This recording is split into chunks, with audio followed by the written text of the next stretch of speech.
श्रीलंका के प्रधानमंत्री रानिल विक्रमसिंघे ने बीते बुधवार 8 जून को कहा कि भारत को छोड़कर कोई भी देश उन्हें ईंधन खरीदने के लिए पैसे नहीं दे रहा है।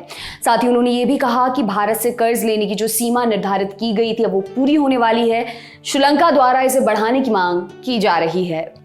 8 जून को संसद को संबोधित करते हुए विक्रमसिंघे ने बताया कि उन्होंने IMF प्रमुख क्रिस्टालिना जॉर्जिएवा से गुजारिश की है कि उनके देश को जल्द से जल्द राहत सामग्री मुहैया कराई जाए। आर्थिक संकट से जूझ रहे श्रीलंका को अगले 6 महीनों के लिए $6 बिलियन यानी 46,000 करोड़ रुपए की जरूरत है। इस समस्या से उबरने के लिए श्रीलंका ने IMF से मदद मांगी है। उन्होंने कहा, मैंने उनसे इस प्रक्रिया में तेजी लाने का अनुरोध किया क्योंकि हमें फाइनेंस की जरूरत है। उनसे कर्ज और इस पर आगामी योजना को लेकर चर्चा की गई है। इस बीच श्रीलंका के सिलोन बिजली बोर्ड के इंजीनियर्स ने प्रदर्शन करने की घोषणा की है।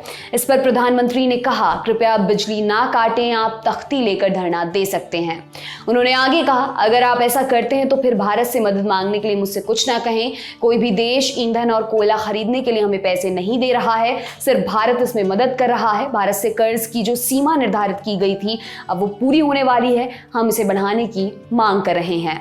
इसके साथ ही रानिल विक्रमसिंघे ने यह भी कहा कि भारत हमेशा के लिए मदद नहीं कर सकता है। उन्होंने कहा, भारत में कुछ लोग ये सवाल खड़े करते हैं कि उन्हें हमारी मदद क्यों करनी चाहिए। वे हमसे कहते हैं कि उनकी मदद से पहले हमें अपनी मदद करनी चाहिए।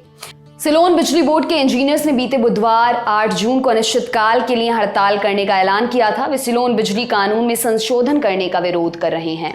इस हड़ताल की घोषणा को लेकर पूरी श्रीलंका प्रशासन चिंता में है। इसके कारण पूरे देश में बिजली जा सकती है, जो पहले से भयावह आर्थिक संकट से गुजर रहा है। CEB इंजीनियरों की यूनियन का कहना है कि नया कानून निजी स्रोतों से बिजली की खरीद में प्रतिस्पर्धी बोली को रोक देगा।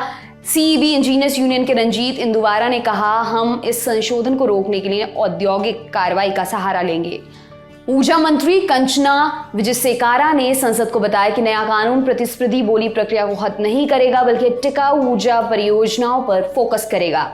भारत ने संकटग्रस्त श्रीलंका को भोजन और चिकित्सा आपूर्ति के अलावा हजारों टन डीजल और पेट्रोल की मदद की है। इस बीच पड़ोसी देश ने यूरिया की खरीद के लिए भारत से $55 मिलियन यानी कि करीब 428 करोड़ रुपए कर्ज की मांग की है। वैसे भारत ने पहले अलग अलग माध्यमों से श्रीलंका को $3.5 बिलियन यानी 27,000 करोड़ रुपए की आर्थिक मदद मुहैया कराई है। मालूम हो कि श्रीलंका इस समय दिवालिया होने की कगार पर है और वह मूलभूत चीजों जैसे कि दवाइयां, ईंधन, गैस इत्यादि की भारी कमी से जूझ रहा है।